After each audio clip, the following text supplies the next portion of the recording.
Hello movie lovers, সবাইকে আমার চ্যানেলে স্বাগতম। আশা করি সবাই ভালো আছেন। আজকে কথা বলবো কিছুদিন আগে নেটফ্লিক্সে মুক্তি পাওয়া তামিল সিনেমা মারিসান নিয়ে, যেটার মেইন চরিত্রে অভিনয় করেছে ভাদি ভেলু এবং ফাহাদ ফাসিল।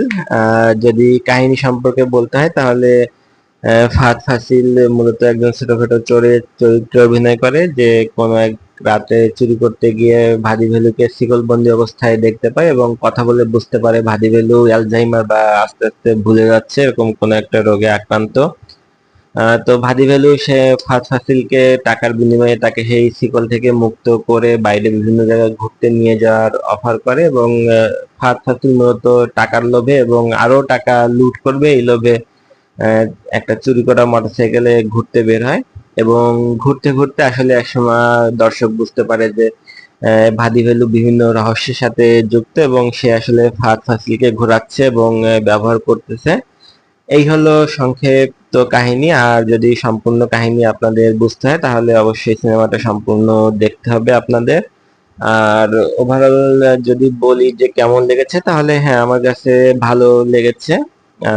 আর এই সিনেমার মূলত ফাহাদ ফাসিল এবং ভাদি বেলুর যে অভিনয় সেটা আমার কাছে দুর্দান্ত লেগেছে, খুবই ভালো লেগেছে তাদের অভিনয়। তবে আহ, যে পুলিশ ম্যাডামের চরিত্রে যে অ্যাক্ট্রেস অভিনয় করেছে ওনার অভিনয়টা আমার কাছে অতটা ভালো লাগেনি। উনার এক্সপ্রেশন, ডায়লগ ডেলিভারি, পার্সোনালিটি আরো স্ট্রং হলে আরো বেশি ভালো লাগতো।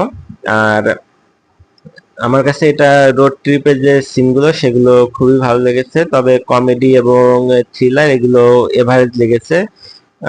থ্রিলার আসলে অত বেশি থ্রিল আমার কাছে মনে হয়নি। আর টুইস্ট আসলে টুইস্ট আমার কাছে খুব বেশি যে সারপ্রাইজিং টুইস্ট ছিল এরকম না, তবে দুইটা টুইস্ট আমার কাছে ভালোই লেগেছে। একটা হলো যখন আসলে বুঝতে পারা যায় যে ভাদি ভেলু বিভিন্ন রহস্যের সাথে যুক্ত।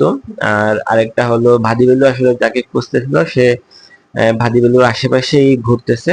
এই দুইটা বিষয়ে টুইস্ট আমার কাছে ভালো লেগেছে। আর ওভারঅল থ্রিল বলেন কমেডি বলেন আমার কাছে এভারেজ লেগেছে। আর রেটিং যদি বলি তাহলে আমি এই সিনেমাকে 10-এর মধ্যে 7 দিব। আর এই সিনেমায় কোনো গালি নেই, কোনো খারাপ সিন নেই। একটা খুবই ভালো একটা গান এখানে প্রয়োজনে যুক্ত করা হয়েছে, ফলে এই সিনেমাটা আপনারা যে কারো সাথে বসেই দেখতে পারবেন। আহ এই ছিল মূলত মারিসান নিয়ে কাহিনী। আপনারা যদি কেউ দেখে থাকেন সিনেমা তাহলে আপনাদের কাছে কেমন লেগেছে সেটা আশা করি কমেন্টসে আপনারা জানাবেন। ঠিক আছে, আজ এ পর্যন্তই।